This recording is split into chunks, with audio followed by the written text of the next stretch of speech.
பர்திமேயு சுவிசேஷ ஊழியங்கள் வழங்கும் நற்செய்தி நேரம். தேவ செய்தி பாஸ்டர் ஆர். அகஸ்டின். இந்த நாளில் உங்களோடு பேசி வருகிறேன். தாவீது தனக்கெல்லாவற்றையும் ஆலயம் கட்டி ஒரு பெரிய காரியத்தை செய்யணும்னு நினச்சான். ஆனால் அவனால் முடியலை. காரணம் என்ன?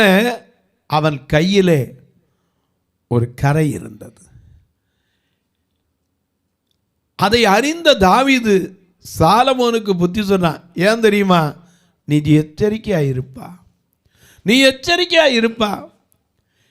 ஏன்னா என்னதான் நீ வாலிபராக இருந்து நான் எல்லாம் உனக்கு சேர்த்து வச்சுருக்கேன், நிபுணர்களை வச்சுருக்கேன், கட்டுமான பணிக்கு எல்லா ஆட்களையும் சேர்த்து வச்சுருக்கேன், நீ எதுக்கு அலைய வேண்டியதில்லை.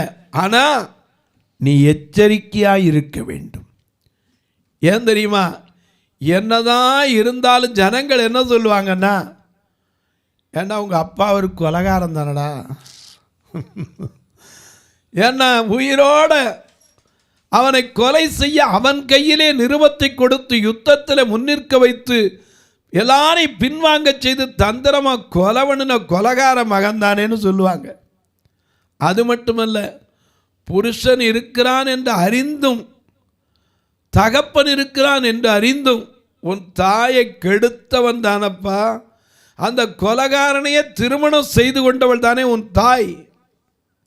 ஹலோ, அதனால தான் சொல்கிறார், எச்சரிக்கையாயிரு. நான் தான் தவறி போயிட்டேன், நீ எச்சரிக்கையாயிருந்தார். வாசிங்க, உங்களுடைய வேதத்தை திருப்பிக் கொள்ளுங்க. 1 நாளாகமம் 28ஆம் அதிகாரம் 9வது 10வது வசனத்தை திருப்பிக் கொள்ளுங்களா? அப்படி எல்லாரும் திருப்பி எடுக்கிற வரைக்கும் பாடுமா?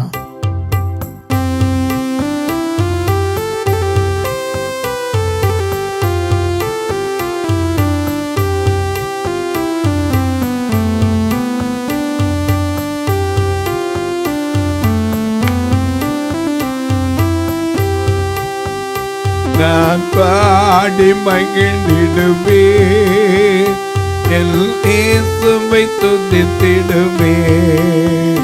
நான் பாடி மகிழ்ந்திடுவே, என் இயேசுவை துதித்திடுவே. என் ஜீவிய காலமெல்லாம் அவர் பாதத்தில் அமர்ந்திருப்பே. என் ஜீவிய காலமெல்லாம் அவர் பாதத்தில் அமர்ந்திருப்பே. நான் நேசிக்கும் தேவன் சுயென்றும் ஜீவிக்கிறார். அவர் நேற்றும் இன்றும் நாளையும் மாறாதவர்.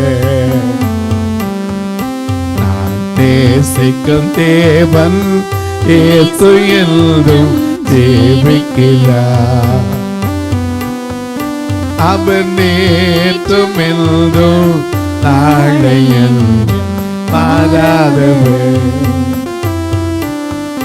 நான் பாடி மகிழ்ந்திடுவே, என் இயேசுவை துதித்திடுவே. நான் பாடி மகிழ்ந்திடுவே, என் இயேசுவை துதித்திடுவே.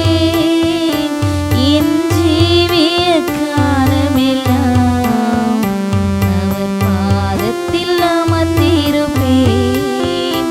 என் ஜீவிய காலமெல்லாம் அவர் பாதத்தில் அமர்ந்திருப்பேன். இப்ப வாசிக்க கேட்போம். 1 நாளாகமம் 28:9-10. என் குமாரனாகிய சாலமோனே, நீ உன் பிதாவின் தேவனை அறிந்து. முதல்ல உன்னுடைய பிதாவின் தேவன் ஆராய்கிறவர், உன் தேவன் பரிசுத்தர். ஆகையினால நீ முதல்ல அறிந்து அவரை அவரை உத்தம இருதயத்தோடு உற்சாக மனதோடு சேவித்து கர்த்தர் எல்லா இருதயங்களையும் ஆராய்ந்து நினைவுகளின் தோற்றங்களை எல்லாம் அறிகிறவர். நீ அவரை தேடினால் உனக்கு தென்படுவார். நீ அவரை விட்டு விட்டால் அவர் என்றென்றைக்கும் உன்னை கைவிடுவார்.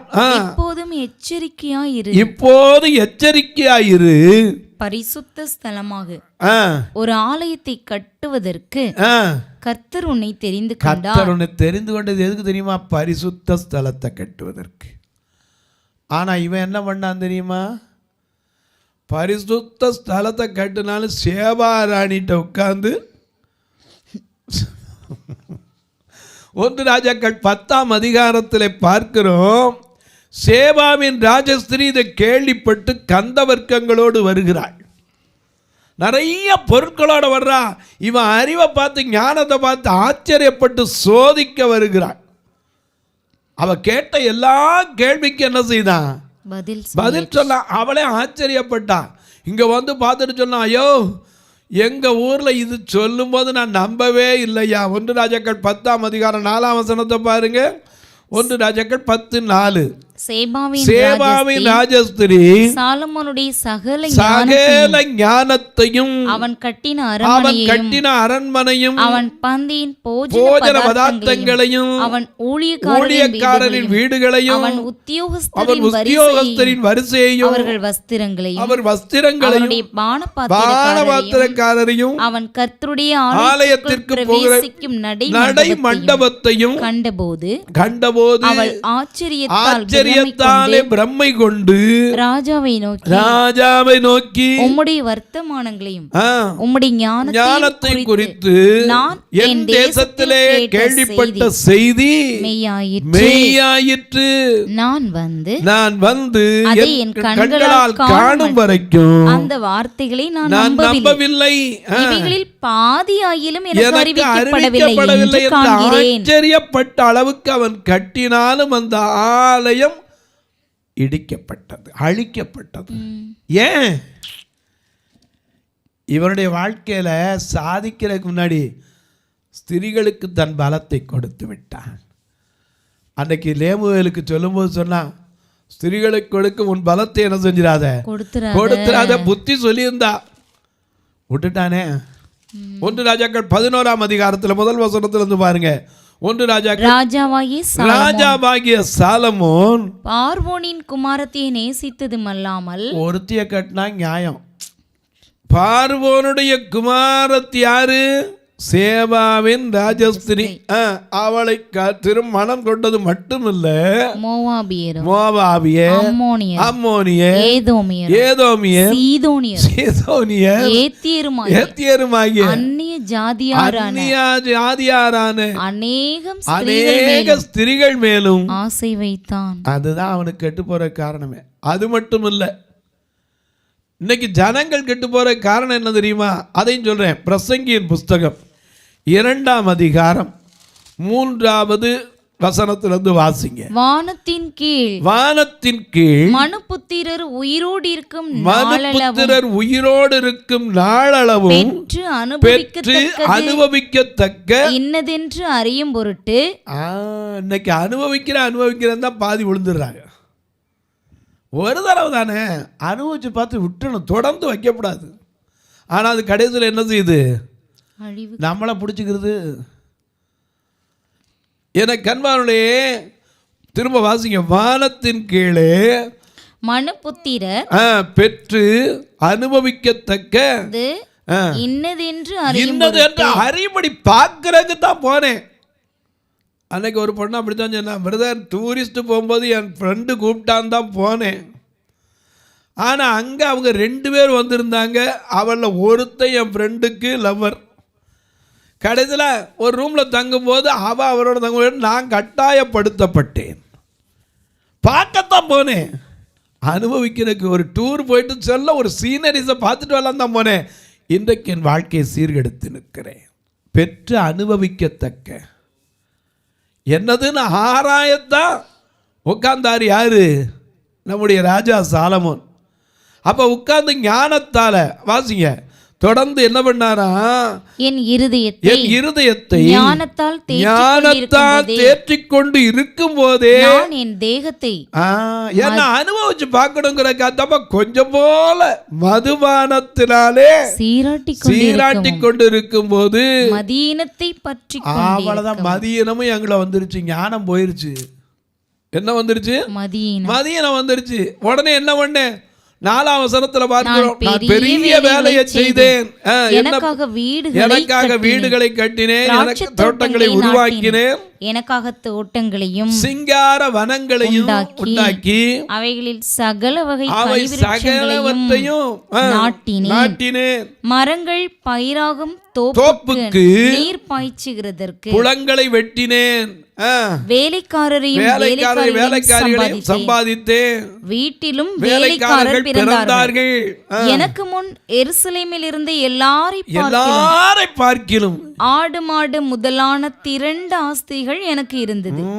இருந்து என்ன பிரயோஜனம்? 10ஆம் வசனத்துல சொல்றான் பாருங்க, 10ஆம் வசனத்தை பாருங்க. என் கண்கள் இச்சித்தவைகளில், அது மட்டுமல்ல, என் கண்ணுக்கு என்னென்னலாம் அழகா இருந்துச்சோ ஒன்றையும் நான் அவைகளுக்கு தடை பண்ணவில்லை. என் இருதயத்துக்கு ஒரு சந்தோஷத்தையும் நான் வேண்டாம் என்று விலக்கவில்லை. எல்லாத்தையும் அனுபவிச்சு பார்க்கணும். கடைசியில நோக்கி பார்த்தா என்ன தெரிஞ்சு? மாயை. எல்லாம் மாயையும் மனதுக்கு சஞ்சலம். ஆமா, அத முழுசா அழகா வாசிங்க. கரெக்டா 10-11 வசனத்தை. என் கைகள் செய்த சகல வேலைகளையும் நான் பட்ட எல்லா பிரயாசத்தையும் கண்ணோக்கி பார்த்தேன். இதோ எல்லா மாயையும் மனதுக்கு சஞ்சலமாய் இருந்தது. சூரியனுக்கு கீழே பலன் ஒன்றும் இல்ல. அப்புறம் என்ன, தனக்கு பார்த்து இந்த இடத்துல அனுபவிக்க என்னத்தை அனுபவிச்சான்? இன்னைக்கு அப்படித்தான் பார்க்கணும், அனுபவிக்கணும். வாலிப பிராயத்தில் அதுதாங்க அநேக பிள்ளைகள் கெட்டு போறதுக்கு காரணம். ஒரு தடவை தாண்டி இதுல என்ன தப்பு இருக்கு?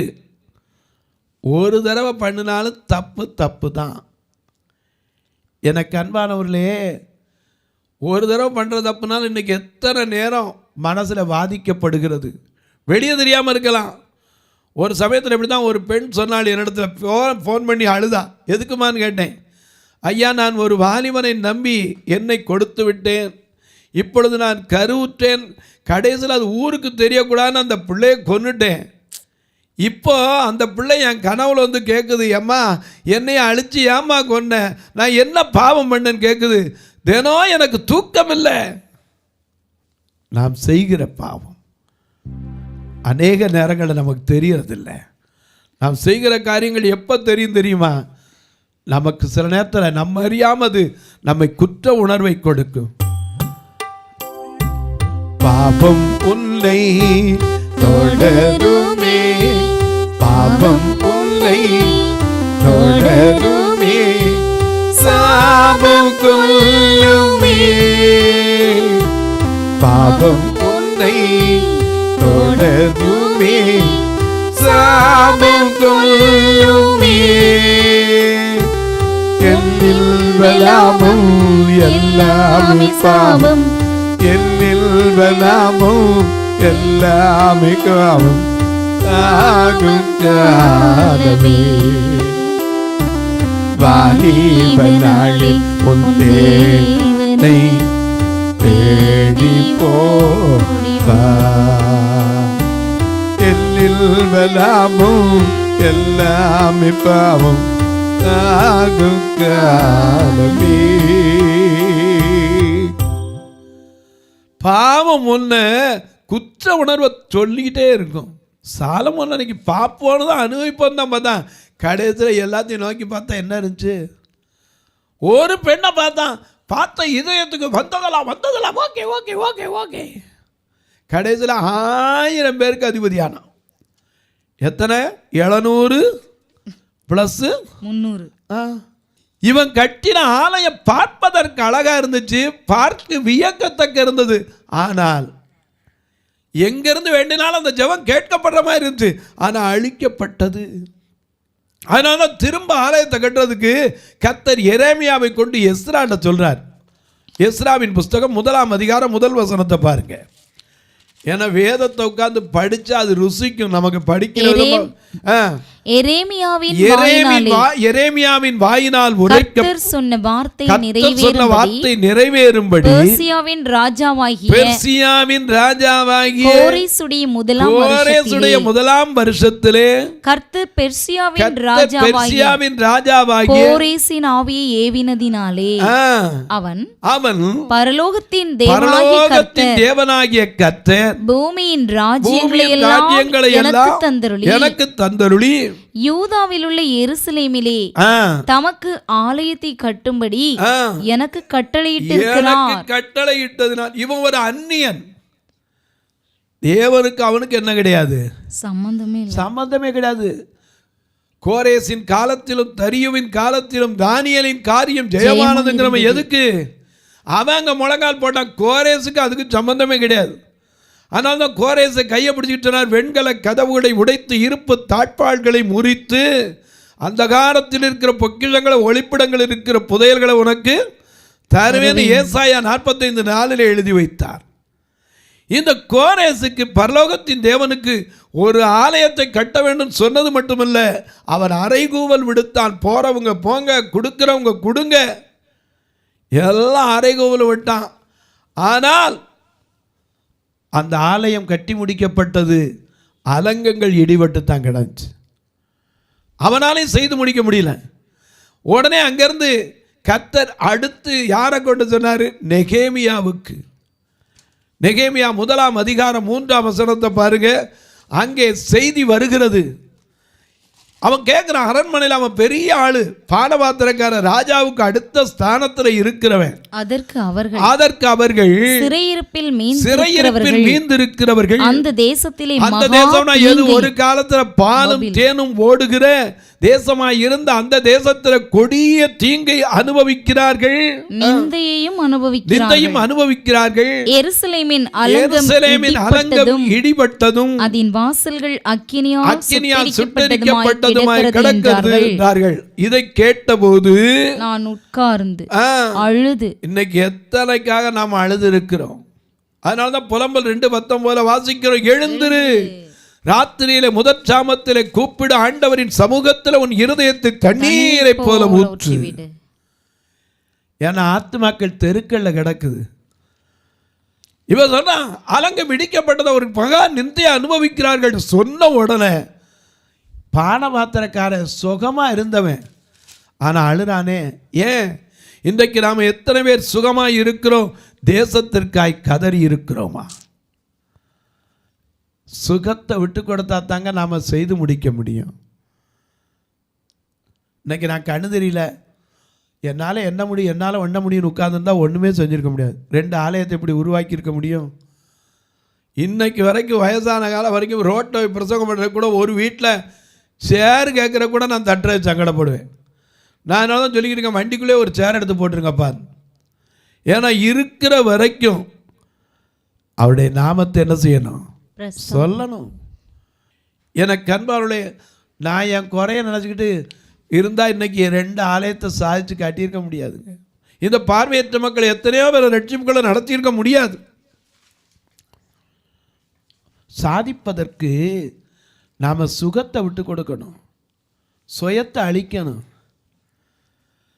எல்லாருக்கும் குடும்பம் இருக்குதான். இன்னைக்கு குடும்பத்தை நடத்த தெரியாதவங்க கண்காணி இல்லைங்கிறாங்க. ஆனால் குடும்பத்தை நேசிக்கணும் உண்மை. ஆனால் அதே சமயத்தில் ஆண்டவருக்காக வரும்போது யார் வர முடியும்? என்னோட தகப்பனையாவது, தாயையாவது, மகனையாவது, மகளையாவது, சகோதரனையாவது, சகோதரியவாது என்னிலும் அதிகமாய் நேசிக்கிறவன் எனக்கு மறந்த. அப்பதான் நாம சாதிக்க முடியும். இந்த நெகேமியா சொகத்தை வெறுத்தான். பானபாத்திரக்காரன், ராஜாவுக்கு அடுத்த இடத்துல இருந்து பானபாத்திரம் கொடுக்கிறவன். அவன் பார்த்து குடிச்சிட்டு கொடுக்கணும். ஆனால் அவன் ராத்திரி முழுக்க அழுதான், இரவு முழுக்க அழுதிருந்து உபவாசம் பண்ணி தேசத்துக்காக ஜெபம் பண்ணாங்க. ராஜாவுக்கு காலையில் பானம் கொடுக்க போகும்போது அவர் கேட்குறாரு, ராஜஸ்திரியும் பக்கத்தில் உட்காந்துருக்கா. அப்போ அவர் கேட்குறாரு, எப்பா உனக்கு எந்த நோயுமே இல்லையே, நீ ஏன் துக்கமாக இருக்க? மனதின் துக்கம் யாருக்கு தெரியும்? நோய் இருந்தால் வெளியே தெரியும். மனதில் இருக்கிற துக்கம் யாருக்கு தெரியும்? இன்னைக்கு எத்தனையோ பேர் ஐயா சாதிக்க முடியாதபடிக்கு தனக்குள் இருக்கிற துக்கத்தை யார்ட்டையும் சொல்ல முடியாமல் தவிக்கிற நிலை ஆண்டவர் அறிவார். இன்னைக்கு அநேக நேரங்கள் அதுதான் பிரச்சனை. ராஜா கேட்குறாரு, உனக்கு என்ன பண்ணணும்? என் ஜனங்கள் தீங்கு அனுபவிக்கிறாங்க, அலங்க சுட்டரிக்கப்பட்டு கிடக்கு, பெரிய வேலை என்னை அனுப்புனா, எனக்கு ஒரு வாய்ப்பு மட்டும் இருந்தால் போயிட்டு வருவேன். ராஜா கடிதமெல்லாம் கொடுத்து அவனுக்கு எல்லா ரெக்கமெண்டேஷனும் கொடுத்து அனுப்புனான். ஆனால் அவன் எப்படி வாழ்ந்தான் அப்படி மட்டும் சொல்ல போகிறேன். ஏன்னா எல்லாத்தையும் சொல்ல உங்களுக்கு நேரம் இல்லை. இந்த செய்தியை சொன்னால் 2 நாள் உட்கார்ந்து உங்களுக்கு பேசணும். எரேமியாவின் புஸ்தகம் 4ஆம் அதிகாரம் 23ஆம் வசனத்தை வாசிக்க கேட்போம். அவன் எப்படி இருந்தான் என்பதற்கு ஒரு அடையாளம். நானாகிலும் என் சகோதரராகிலும் என் வேலைக்காரராகிலும் என்னை பின்பற்றி காவல் காக்கிற சேவகராகிலும் எங்கள் வஸ்திரங்களை களைந்து போடாதிருந்தோம். நம்ம இன்னைக்கு ஒரு நாளைக்கு சட்டை மாத்திரம்னா புலம்பி தைச்சிருவோம். ஆண்டவருக்கு அவன் வஸ்திரத்தை கூட களைந்து போடலை. ஏன்னா மறு வஸ்திரம் இல்லாம களைந்து போடாமல் இருந்தோம். அவரவருக்கு ஆயுதமும் தண்ணீரும் இருந்தது. 5ஆம் அதிகாரம் 14ஆம் வசனம் வாசிங்க. நான் யூதா தேசத்திலே அதிபதியாய் இருக்கும்படி ராஜாவாகிய அர்த்தசஷ்டா எனக்கு கற்பித்த நாளாகிய அவருடைய 20ஆம் வருஷம் தொடங்கி அவருடைய 32ஆம் வருஷம் வரைக்கும் இருந்த 12 வருஷம் வரைக்கும் நானும் என் சகோதரரும் அதிபதிகளுக்கு கொடுக்கிற அரசாங்க உதவித்தொகை கூட வாங்கி சாப்பிடவில்லை. எனக்கு முன்னிருந்த அதிபதிகள் ஜனங்களுக்கு பாரமாய் இருந்து அவர்கள் கையிலே அப்பமும் திராட்சரசமும் வாங்கினதும் அல்லாமல் 40 சேக்கல் வெள்ளியும் வாங்கி வந்தார்கள். அவர்கள் வேலைக்காரர் முதலாய் அவங்க மட்டும் இல்ல, வேலைக்காரர் முதலாய் ஜனங்கள் மேல் அதிகாரம் செலுத்தினாங்க. நானோ தேவனுக்கு பயந்ததினால் அப்படி செய்யவில்லை. ஒரு வயலையாவது நாங்கள் கொள்ளவில்லை. அந்த அலங்கத்தின் வேலையிலே முயன்று நின்றேன். என் வேலைக்காரர் அனைவரும் கூட்டமாய் அந்த வேலைக்கு கூடி வந்தார்கள். ஐயா, அதனாலதான் அலங்கத்தை கட்டுவதற்கு எழுந்து வாங்கன்னு கூப்பிடுறான். செய்து முடிக்க வேண்டிய வேலை இன்னும் எவ்வளவோ இருக்குது இந்த பூமியில். அநேக ஊழியக்காரர்கள், தீர்க்கதரிசிகள், அப்போஸ்தலர்கள்லாம் வந்துட்டாங்க. ஒன்றுக்காகாது என்ன போலையும் ஆட்கள் இருக்கிறாங்க. ஆனால் எல்லாரும் சேர்ந்து செய்து முடிக்கணும் அப்படின்னு நினச்சோம்னா, ராஜாவின் கட்டளை செய்து முடிக்கணும், இந்திய தேசத்தில் எழுப்புதல் வரணும். பாடுறோம் இல்லையா? எழுப்புதல் என் தேசத்திலே என் கண்கள் காண வேண்டும். எழுப்புதல் என் இந்தியாவில் என் கண்கள் காண வேண்டும். தேவா கதறுகிறே, தேசத்தின் மேல் பலமிறங்கும். தேவா கதறுகிறே, தேசத்தின் மேல் பலமிறங்கும். முதல் என் தேசத்திலே கண்கள் காண வேண்டும். எழுப்புதல் என் தேசத்தில் என் கண்கள் காணணும்னா நான் என் சுயத்தை வெறுக்கணும், என் மாம்சீக இச்சைகளை அடக்கணும், கர்த்தருக்காக உடனும். இல்லை ஒரு தரம் சறுக்கிட்டேன்னா அந்த சறுக்குதலேருந்து அந்த குற்ற உணர்வை என்ன செய்யும்? என்னை கொல்லும். தாவீது கட்ட நினைச்சான், முடியலை. சாலமோன் கட்ட நினைச்சான், ஆனால் கட்டுனா ஆலயம் அழிக்கப்பட்டது, அலங்கம் இடிக்கப்பட்டது.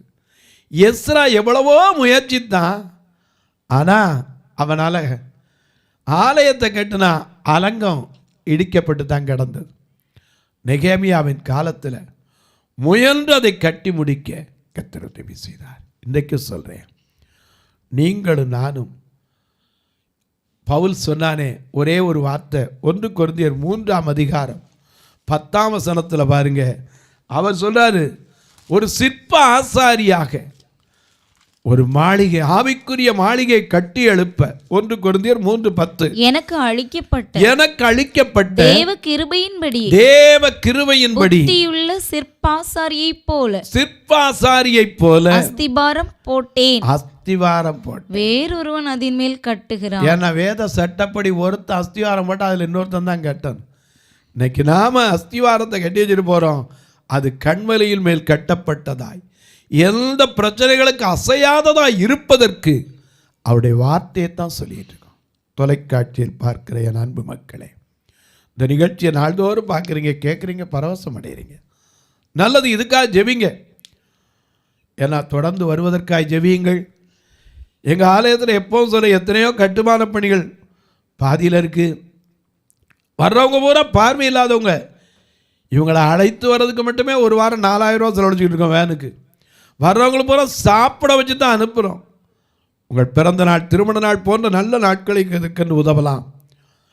ஃபியூனரல் ஃபண்டு, பார்வையற்றவங்க மறிச்சா சொந்தக்காரன் மனசார கை நீட்ட மாட்டான். அதற்கென்று எப்போ ஒரு ஃபண்டு வச்சுருக்கணும். கண்ணை போல உதவுகிற ஊன்றுகோல் எப்போ அவங்களுக்கு வச்சுருக்கணும். ஏன்னா ஏதாவது ஒருத்தர், ஐயா என் கம்பு ஒடிஞ்சு வச்சியா, என்னால் போக முடியலன்னு வருவாங்க. இப்படிப்பட்ட காரியங்களுக்கு உதவ கர்த்தர் உங்களை ஏவினால் நீங்களும் தொடர்பு கொள்ளலாம். எப்படி பிரதர் உதவ அப்படிம்பீங்க. எனக்கு அன்பானவர்களே, நல்ல கவனிங்க. 2 நம்பர் வந்துக்கிட்டே இருக்குது, ஜிபே, ஃபோன்பே எல்லாம். இதில் நீங்கள் தொடர்பு கொள்ளலாம். உங்கள் ஜெபக்காரி எது இருந்தாலும் காலை 10 மணிலேருந்து 5 மணிக்குள்ளே சொல்லலாம். ஒருவேளை ரொம்ப எமர்ஜென்சியாக இருந்தால் நீங்கள் எப்போ கூப்பிடலாம். ஆனால் அந்த டயத்தில் கண்டிப்பாக நான் உங்களுக்கு எடுத்து தொலைக்காட்சி ரெக்கார்டிங்லேயோ ஆராதனையிலே இருந்தால் ஒழிய நிச்சயமாக எடுத்து ஜெபிப்பேன். இப்போ உங்களுக்காக ஜெபிக்கட்டுமா? நல்ல பிதாவே, சகலத்தையும் செய்து முடித்தவர்களாய் தேவனுக்கு முன்பாக நிற்கத்தக்க திராணி உள்ளவர்களாகும்படி சர்வாயுத வர்க்கத்தை எடுத்துக்கொள்வதற்கு ஐயா நாங்கள் என்ன செய்திருக்கிறோம்? எங்களை நாங்கள் ஆராய்ந்து பார்த்து அநேகர் செய்து முடிக்காம போனதுக்கு காரணமும் சுயத்தை வெறுக்க முடியல, மாம்ச உணர்வுகளை அடக்க முடியல. They are sexually weak in our side. Not only that, we are, that is mine, mine என்று என்னுடைய எனக்கு என்று எதை செய்தாலும் கடைசியில் நோக்கி பார்த்தா absolutely wrong. உடைய கரத்தில் அர்ப்பணிக்கிறோம். நீர் எங்களை பலப்படுத்தும், தகுதிப்படுத்தும். இயேசுவின் நாமத்தில் ஜெபிக்கிறேன் நல்ல பிதாவே, ஆமென். சபை ஆராதனை ஞாயிறு காலை 10 மணி முதல் 12 மணி வரை. இடம் பர்திமேயு சுவிசேஷ ஆலயம், அன்னை சத்யா நகர், இளமனூர் அஞ்சல், சக்கிமங்கலம் வழி, மதுரை மாவட்டம். பின்கோட் 625201 மற்றும் பர்திமேயு சுவிசேஷ ஜெப வீடு, flat number 107, Eden garden, Muthur, Tirunelveli. Pincode 627011. சிறப்பு உபவாச கூட்டம் ஒவ்வொரு மாதமும் 2வது சனிக்கிழமை காலை 10 மணி முதல் 1 மணி வரை நாகர்கோவில் YMCA ஹாலில் வைத்து நடைபெறுகிறது. மற்றும் ஒவ்வொரு மாதமும் 4வது சனிக்கிழமை காலை 10 மணி முதல் 1 மணி வரை திருநெல்வேலி புதிய பேருந்து நிலையம் அருகில் உள்ள கிரேஸ் ஹாலில் வைத்து நடைபெறுகிறது. எங்கள் எல்லா ஆராதனைகளிலும் கலந்து கொண்டு தேவனை மகிமைப்படுத்த அன்பாய் அழைக்கிறோம். உங்கள் உதாரத்துவமான காணிக்கைகளினால் இவ்வூழியத்தை தாங்க விரும்பினால் R Augustine, account number 5021364331, IFSC code IDIB 000B066, Indian bank, BP Kulam, Madurai. GPay number 9842181917, BGM ministries மற்றும் 9442559772, பிளைண்ட் மினிஸ்ட்ரீஸ் அகஸ்டின். உங்கள் தொடர்புக்கு பாஸ்டர் ஆர் அகஸ்டின், பர்திமேயு சுவிசேஷ ஊழியங்கள், நாகமலை, புதுக்கோட்டை, மதுரை 625019. தொலைபேசி எண்கள் 9842181917 மற்றும் 9442559772. கர்த்தர் தாமே உங்களை ஆசீர்வதிப்பாராக.